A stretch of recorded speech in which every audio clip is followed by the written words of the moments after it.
First, when it comes to Harvard, as I said, the president has been quite clear they must follow federal law. He also wants to see Harvard apologize, and Harvard should apologize for the egregious anti Semitism that took place on their college campus against Jewish American students. There were Homeland Security Secretary Kristi Noem has issued a dramatic ultimatum to Harvard University: turn over detailed disciplinary records of international students or lose the right to host them.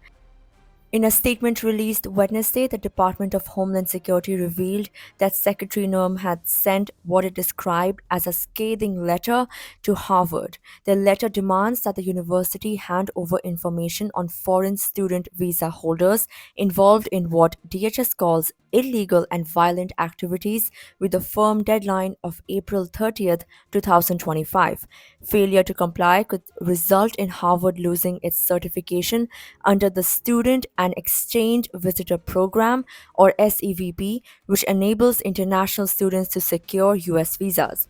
This move directly impacts 6,793 international students currently enrolled at Harvard, who make up 27.2% of its total student body for the 2024 to 2025 academic year. I'm really worried about how obvious it has become that our rights in America have come under attack. I just keep thinking about how the demands that have been made of all of these universities in the Northeast and across the country really are specifically targeting the right to speech, assembly, press.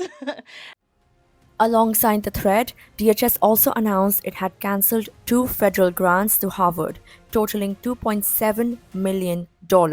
In response, a Harvard spokesperson confirmed that the university is aware of the letter but stood firm in its position. Quoting their statement, "We will not surrender our independence or relinquish our constitutional rights. We will continue to comply with the law and expect the administration to do the same. If federal action is taken against a member of our community, we expect it will be based on clear evidence, follow established legal procedures, and respect the constitutional rights afforded to all individuals." End quote. The contents of the DHS letter, as reported by the Harvard Crimson, also accused the university of fostering a hostile learning environment for Jewish students, an accusation tied to the administration's broader campaign to combat anti Semitism on campus, especially in the wake of heated protests over the Israel Hamas war.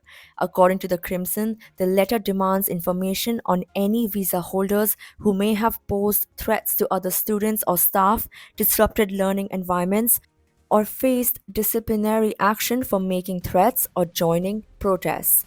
This standoff is the latest in a series of escalating moves by the Trump administration aimed at elite US universities. Harvard has already been hit with a freeze on over $2 billion in multi year grants and contracts after university leaders refused to make sweeping policy changes demanded by the White House. Those demands include eliminating diversity, equity, and inclusion programs, banning masks at campus protests, enacting merit based hiring and admissions, and reducing the power of faculty and administrators whom officials have accused of prioritizing activism over academics. The administration has also moved to revoke the visas of hundreds of students, faculty, and researchers across various institutions.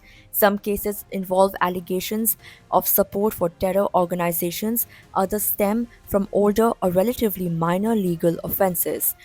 Meanwhile, the IRS is reportedly exploring options to rescind Harvard's tax exempt status, adding further financial and legal pressure on one of the world's most prestigious academic institutions. The deadline for Harvard to respond is April 30th. Until then, the fate of thousands of international students and the future of Harvard's global academic standing hangs in the balance. Stay tuned for more updates.